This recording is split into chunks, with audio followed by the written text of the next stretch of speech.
You can call me Mystic Mike because I predict these things. Goodness! It is all over! What's up, boys? Here's Parlons UFC. So today is a new video for the upcoming event, which is this Saturday. It's Hermansson against Martin Vettori. So really good event. Thanks to Jack Hermansson, who didn't choke, who didn't go out the gate and just said, no, I don't want to fight this guy, I don't want to fight this guy. This guy just said, Jack Hermansson just literally said, okay, you give me Kevin Allan, perfect. You give me this guy, perfect. You give me this guy, perfect. This is the perfect attitude. So thank you, first of all, for this, because we can have a nice main event because of that. So thanks a lot, man. That's really nice. So this will be a video, yeah, for the whole event. I will do full predictions, full breakdown, and then we will go over best bets of the week, or my best opinions, what you should bet on, if there's value and everything. So yeah. First, before talking about this event, I will talk about last event and all the best bets and everything that we had, so that you guys can know if we had good results or no. We didn't. I can tell you this already. We didn't. We had. It was all posted on the Instagram too. I hope no one really betted it because it didn't go well at all. So we had Josh Parisian. Didn't look good. I didn't watch the whole fight because I thought it was boring, and I was with some friends, and I didn't look at the whole fight. But still, he looked really bad for the first two rounds. I didn't check the third one, but for the first two rounds, he looked really bad. It didn't look good for him. But yeah, I think Porter was a little bit more in shape. I think he had a little bit more juice. Josh Parisian looked pretty gassed out. I didn't like the way he looked, but yeah. So Josh Parisian, then we had Curtis Blade. The fight was off, so no fight. Spike Carlisle didn't look good either. He didn't look good at all. He gassed out like in the second round, and then it was just pretty bad. I didn't look the fight too much once again because I thought it was boring. And I don't like to see my guy losing. I like to see them winning, and when they're not winning, it's not nice to watch for me, even though I had money on him. The last one was the underdog, so Devin Clark, not good either. Was really bad. Didn't look good. He didn't look good. There was a moment where we took him down, and then I thought he had his chance, but then I forgot who Anthony Smith was with all his nice submission from the bottom and everything. So he did well, but Devin Clark didn't do well. So that's the sad part about it. So yeah, last event was bad. Not gonna lie, the whole event wasn't really good in all the ways. It wasn't really nice to watch, nice to bet. There was a lot of finishes. I'm not gonna lie, there was a lot of finishes, but they were not impressive finishes. There was Sumadarji, the Chinese fighter, who did a pretty nice finish on our Canadian Malcolm Gordon. But besides that, there was like ground and pound finishes, a couple submissions, but they were all not like really surprising. There was nothing really impressive or nothing really crazy, but there were still finishes, so we can ask for more, I guess. But yeah, not the best. So the whole event wasn't too good. I didn't really like it. I hope this week's event will be better. Just looking at the main event, I'm already pretty hyped. I think it will be a very good event. And for betting wise, I don't think it's the best event. I saw a little bit of value that I will give in the best bets part. But for overall betting, it's not the best. Once again, not a lot of value, and I know it's hard sometimes to get value because, you know, those bookmakers are really good at not giving you value. But sometimes you can see it, and if you know your things, you can spot it, and then I can give you guys the values. But there's not a lot, and we're talking about like what, 10% maybe. We're not talking about a lot. So I'll talk about this when it will be time, which will be the best bet section. So yeah, Before we go into the predictions and the breakdown, I wanted to say thank you for all the likes on the last video. Thanks for the comments and everything. And if you can do the same, that's perfect. I'm aiming about around what, 10 likes. I think it was 7 or 8 on the last video, 9 on the last one. Let's go for 9. Let's go for 10 on this one. So yeah. Thanks a lot for the support, and still, if you're not subscribed and you're still watching the video, then thanks a lot, and you should subscribe because I post those kind of videos every week, and I think it's a lot of information. I do a lot of research every week just to put those videos out, and I'm not getting paid or anything, so a like and a subscribe is the best you can do for me, and that's all I'm asking. So thanks a lot. I hope you watch the whole video and you learn about the UFC, and maybe you put some money and you make some money for this weekend. So yeah, we will go on to the full predictions and breakdown, which, look at this new transition that I just did. Look at this right here. There we go. All right, so yeah, this is this week's event. So Hermansson against Marvin Vettori.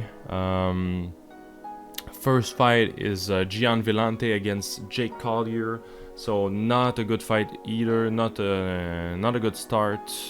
We didn't have a lot of good starts in the last events, and now it's another bad start. They switched fights and now they reorganized it, but it's still a bad start. So yeah, but it's better to start with the bad fights than go on and get the better ones for the end. So yeah, Gian Villante against Jake Collier. I think Gian Villante gets the win. I think he's a 1.5 favorite. It's not that bad. I think he should win. I just don't see Jake Collier getting a win in his MMA career anymore. I don't think I think he's so out of shape, and he just doesn't look like he has it anymore, and he doesn't want it anymore. So yeah, I don't think that's gonna be a win for him. I think Gian Villante gets like a decision. Maybe he gets a TKO or a KO, but I always prefer to go with the safest one with the decision. Next fight is Damon Jackson against Ilia Topuria. So I will go with my guy from Georgia, Ilia Topuria, 9-0. I think he looks very, very good. If we go look right here. So yeah, he looked really, really impressive in his last fight. And so has Damon Jackson. He didn't look that bad, but I thought he was going to lose, and then he won. Who was it against? I don't remember though. Mirsad Bektic, yeah. I thought he was going to lose this fight, then he won. So pretty impressive win for him. I didn't thought he was on the caliber of Mirsad Bektic, and he was going to get this win, but he did. So yeah, pretty impressive, but on this one, I don't think he'll get it. I think we will see Topuria dominating the whole fight, and then he'll get a decision. Maybe, who knows, he'll get a flashy submission, because I know my guy Topuria likes to do those like jumping some guillotine or anything really explosive. Yeah, so maybe we see this, but I don't think it will happen. I think we will get a nice decision from him. Next fight is at 125 pounds, so it's Jimmy Flick against Cody Durden. This one I will go with the favorite once again, Jimmy Flick. I don't think Cody Durden has what it takes. He's normally a 135er, and now he's going to 125 pound. I think the weight cut will be a little bit hard. And looking at his last fight, he was fighting at 135, and he looked gassed in the second round. I know there was a lot of wrestling against Chris Gutierrez, but still, you shouldn't be that gassed for this type of weight class. You shouldn't be that gassed. So after the first round, so I think on this one, Jimmy Flick will be quicker. If you wanted to snatch a quick submission, I think he can do it, because I know Cody Durden shoots a lot of takedowns, and I think this could be the end for him, because when you shoot for a takedown, then your neck is right open for the guillotine, and I could see Jimmy Flick putting out a nice guillotine finish. But the first, the safest bet for me will be Jimmy Flick by decision, but for sure I will see Jimmy Flick winning this one.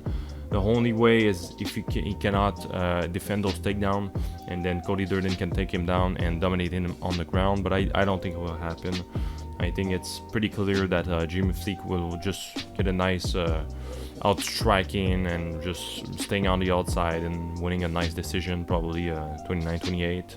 Maybe Cody Durden gets a round there, but not more than that.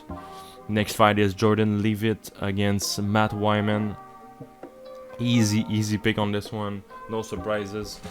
Jordan Leavitt is one of the biggest, or yeah, the second biggest favorite of the card. I do see him winning. I don't see Matt Wiman winning at all. I don't think he has any chances. I'm not gonna lie. Maybe he cuts Jordan Leavitt. Maybe he KOs him. Besides that, there's nothing else. He's definitely not gonna submit Jordan Leavitt. But the real question would be, can Leavitt submit him though? That's the thing. In my opinion, he's gonna win. But I think I'm not sure he will get a submission. Maybe he'll get a decision because Matt Wiman has still got a lot of experience, and we know that to submit an experienced guy, it's a little bit harder because they know everything and they've been through it. So I don't want to say Jordan Leavitt by submission. I will go with Jordan Leavitt by decision. But if he gets a submission, I see the rear naked choke. I think he will put him on his ass and then just grind him and then go for the rear naked choke, go on his back and then go for the rear naked choke. I think that's what he will get as a submission. But yeah, Jordan Leavitt as the winner of this fight. Next fight is 135-pound Louis Smolka against Jose Alberto Quinonez, which was scheduled for, I think, last event or maybe 2 weeks ago.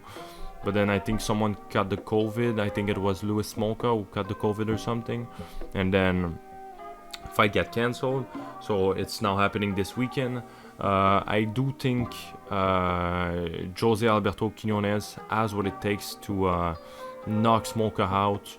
Because I know that Smolka is the better fighter and he's right now the favorite, but I will still go with the underdog. I think he could get a nice TKO.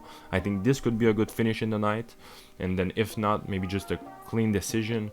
But I do see Quinonez winning. I think he has a lot of good experience. He's been in the UFC for a long time. And it doesn't seem like it because he's only 8-4. But pretty much all of his fights have been in the UFC. And he's always been pretty impressive. He's always, besides those 2 losses he had, once against Sean O'Malley and then the one against Nathaniel Wood, you know, he was on a 4-fight winning streak and then he has this win.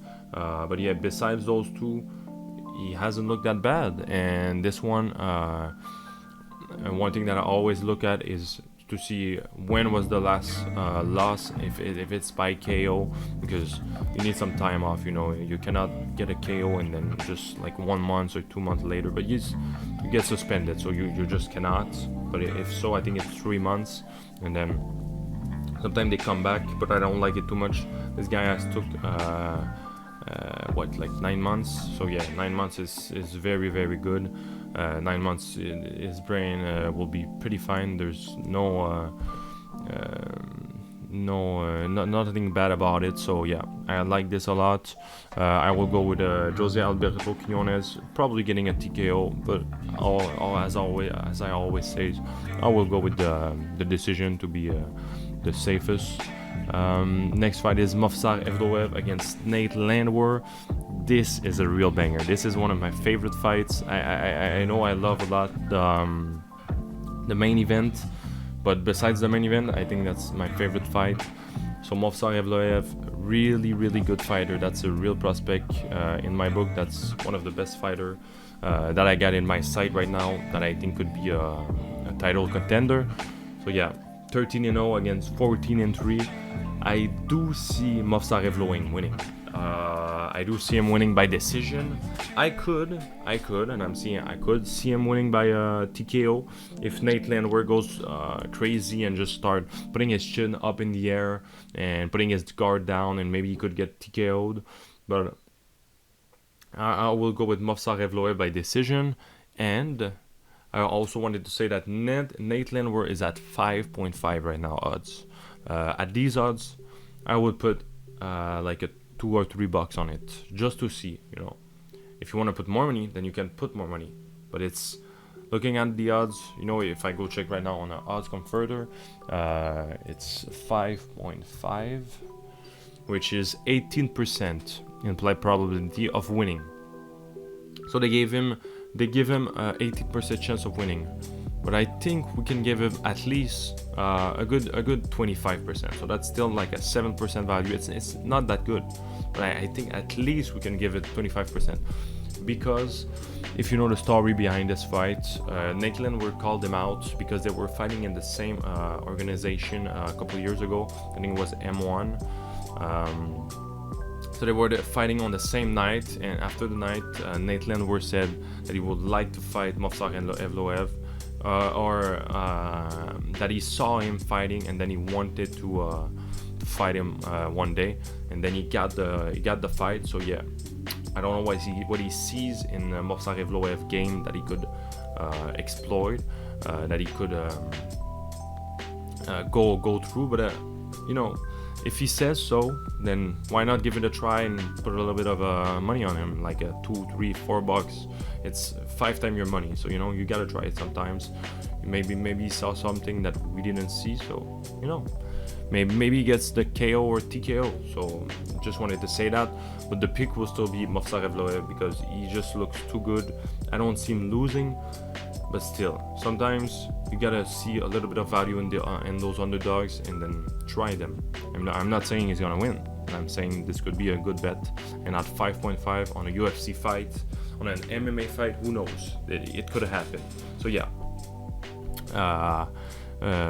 Evloev by decision. Then next fight is Roman Dolidze against John Allan. I think this will be a good fight also, even though those are two names that we don't know a lot about them. Roman Dolidze is new. John Allan has taken, I think, like 2 years off or something. We haven't seen him for a long time, but those are still two good fighters, 13-5 and then 7-0. But I will go with the Georgian fighter, Roman Dolidze. I think he will get the TKO or the KO, probably more a KO. I do see him winning by KO this one. Even though he's 32 and John Allan is 27, I always prefer to go with the younger guy. But on this one, I gotta go with my Georgian guy. I don't know what it is with Georgian fighter, but this year it seems like they're all winning. So I will follow the trend, and then I will go with him. Getting the TKO first round or second round probably. I don't think this fight will last too long. I don't see it going to this decision. I do see a first or second round KO by Roman Dolidze. So yeah, Roman Dolidze as the winner. Next is Gabriel Benitez against Justin Jaynes. This one could be an upset. I do see Gabriel Benitez winning by decision.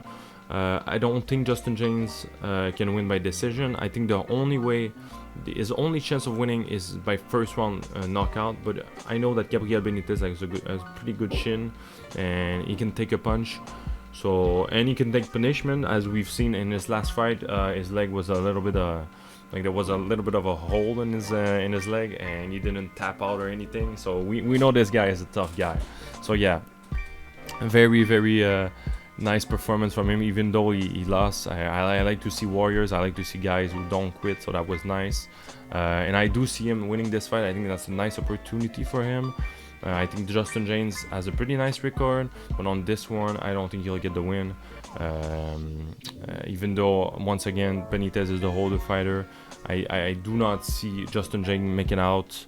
I think if he makes it out of the first round, if the fight makes it out of the first round, Benitez has to win. Because even though Justin Jaynes wins the first round because he's very explosive in the first round, as we've seen from his last fight, after the first round, then he's just gassed out. He doesn't have any energy, he's done, and he doesn't look good. So with what I've seen from his last performance, I have to go with Gabriel Benitez on this one. So Gabriel Benitez by decision, 29-28 I would say. Next fight is Taila Santos against Montana de la Rosa. That's a close fight, even though 11-6 and 16-1. When you see those two records, you have to go with a 16-1 fighter, which will be my pick, Taila Santos. But I wanted to be sure on this one that you guys understand that Montala de la Rosa is a really good fighter also. She's very, very good, and even though she's lost 2 of her last 3 fights, you know, she's still pretty good, and she's got a long. I think she's got a pretty good reach. They have the same reach, but yeah, she's kind of tall, kind of lengthy too. So yeah, she's pretty good. But I do see Taila Santos winning because as of late she looks very good, and I think her losses, who was it to? Yeah, Mara Borrella. That was bullshit decision. She should have won the fight, but then she lost it. So that's alright. That's 1 loss. I'm not saying she should be 17-0, but I think we should not regard this fight and not see the loss. So yeah, 16-0 fighter. I will go with her definitely. Even though she's fought not a lot of good competition, some of them were good, but some of them were very, very bad. I will still go with her. I think she'll get a 30-27 decision. But still, it will be like a really close competitive fight. I think she will get the win, but it will be very, very close. So expect a close fight, and don't be too upset if Montana Rosa wins. If she wins, it could happen. Don't be too upset about it, and don't be too impressed. I said it, and you could see it happening on your screen. Who knows? But yeah, the safe pick will be Taila Santos. Co-main event of the evening: Ovin St. Preux OSP against Jamahal Hill. 8-0 Jamahal Hill has looked very, very impressive in his last 2 fights. He's looked very good, but it's in my opinion, it's the same thing with OSP. I thought he was done a couple fights ago. I thought he was done. I thought it was the end of his career. A nice career from OSP. He's 37 years old, but looking at his 2 last fights, this was pretty 2-2-2, good performance. And even the other one before that, yeah, McCall Oleg Sagers, he got the Von Flue choke once again. I think it looks not that bad for a 37 years old guy. He looks pretty good, but Jamahal Hill, it looks like the fresher fighter. You know, he's the younger guy, 29 against 37 years old. Normally I would have to go with Jamahal Hill, but I think I would go with OSP on this one, probably getting a submission, because normally Jamahal Hill wins this fight by decision or by TKO. Normally he wins this fight. I know everyone is on Hill. I think he gets the win too, but the real pick, not the real pick, but the best bets, the best bet on this fight has to be OSP, since OSP is still the underdog. He's always been the underdog, and he wins a lot as the underdog. So with that said, I gotta put some little sprinkle of money on OSP. I'm not putting any parlays or any bets on Jamahal Hill. Do I think he could win? Definitely, but it's such a close one, because it only depends on who shows up the best. Because if OSP shows up on his best night and then he looks so good like in his last fight, then I think he's winning this fight. I think with all of his kicks, his body kicks, leg kicks and everything, I think he's gonna win this fight. If he tries to shoot for a takedown, I think he will get it. We haven't seen too much of Hill takedown defense, and I think it could be exploited on a Saturday night. The thing is that I'm not saying this will happen. That's the problem. That's why the safest pick is Hill, because normally Hill will win. But looking at the odds and everything, there's so much value on OSP, because if he does as I'm saying, then he's winning this fight. If he goes grappling for 3 rounds against Jamahal Hill, I think he's winning this fight easily. But if he doesn't, then, you know, the whole prediction and everything I've said is wrong. But if he does that, he's winning this fight. So that's why I gotta put money on him and put my trust on him. And I think he could win this fight. But the safest pick will be Jamahal Hill, because, you know, he's the fresher fighter, and he's looking very, very good as of late. He's looking like an impressive title contender, a guy that could go to the title very, very quick. I think the UFC likes him too. You know, he has everything for himself. So maybe he'll get the win this weekend, but the money will definitely be on OSP and not on Hill. That's for sure. Last fight, the main event of the evening: Jack Hermansson against Marvin Vettori. That's a very, very close fight, and I'm not gonna lie, my decision isn't made yet. I will do a live pick, but I'm not too sure about it either. I wouldn't put too much money on this fight because it could go both sides. So if it can go both sides, then the odds should be like 50-50, you know. But then Jack Hermansson is the underdog, so, and the odds aren't too tight, so that's what I don't like. I know there's a lot of hype behind Marvin Vettori, and I'm on the hype train. I love this guy. I love Marvin Vettori. I like the little trash talk with Adesanya and everything. I love it. But Jack Hermansson is still the number 4 or 5 in the world. He's looking so good as of late. I know he got KO'd by Collier, but besides that, he's on such a good fight win streak, and he's only 32 years old. He's in his prime. I think he should get the win this weekend. I will go with Jack Hermansson.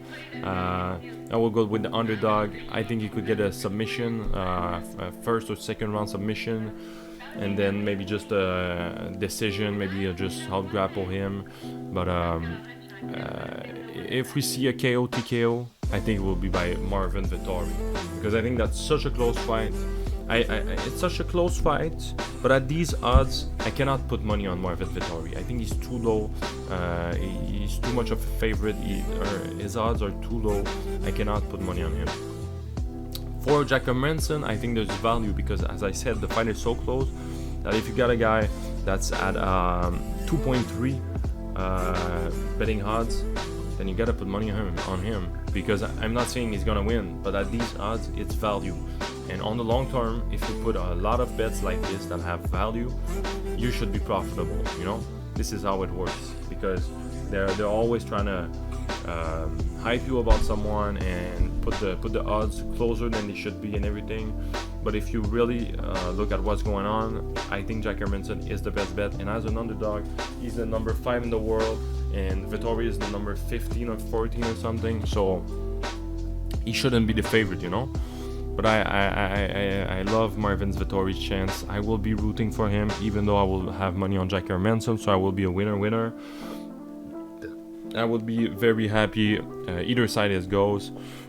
So yeah, Jack Hermansson, the Joker, by submission, I would say probably in the first 2 rounds. If not, maybe Vettori gets a finish. We will see. So very, very good event. Before I go, I will go over all the best bets of the events and all the values and everything. So like I was talking about, Jack Hermansson will be in my best bets.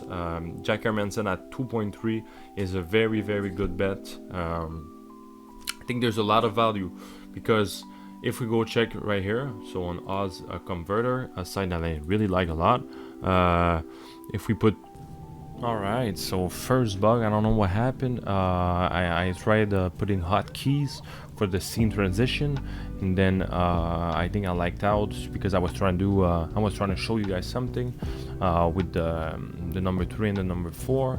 So don't know what happened there, but yeah, they switched up the scene, and then I had to restart it. So there we go. I was just saying about this right here. So odds converter. So yeah, the odds for Jack Hermansson were 2.3, and I think there's a lot of value on them. I think at these odds it's 43% chance of winning. So I think you should put money on that, because I think we can give good chances of around 55% maybe for Jack Hermansson, because we know he's the number 5 in the world against number 14 in the world, or number 15 in the world. So it's a good place for him, and at these odds, I think there's good value. We got pretty much a 10% value, or around a 10% value. So that's pretty good for me. I think I'll put money on this. So 2.3 for Jack Hermansson.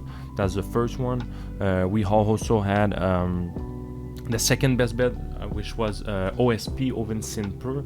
So he's at 2.4 right now, which is if we look at the implied probability chances, it's 42% chance of winning. So I could give him around this.